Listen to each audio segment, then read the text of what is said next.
গরিবের ছেলে রাফি ক্ষুধার্ত, খাবার জন্য হাতে শুধু এক টুকরো রুটি, ভাঙ্গা ঘর। বৃষ্টি এলে ফাঁকা ছাদ দিয়ে ঘরে টিপ টিপ করে পানি পড়ে।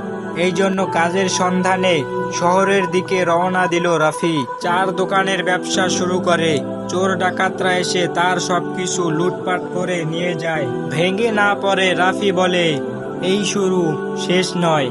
মহান আল্লাহ তাআলার দরবারে দোয়া করার পরে রাফি আবারও নতুন ব্যবসা শুরু করে।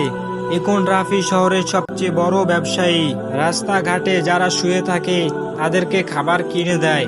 কারণ এক সময় রাফির কাছেও খাবার মতন কিছুই ছিল না। টাকা পয়সা ধন দৌলত কোনো কিছুরই অভাব নেই রাফির কাছে। এই শুরু, শেষ নয়, এই একটি বাক্যই জীবন বদলে দেয় রাফির।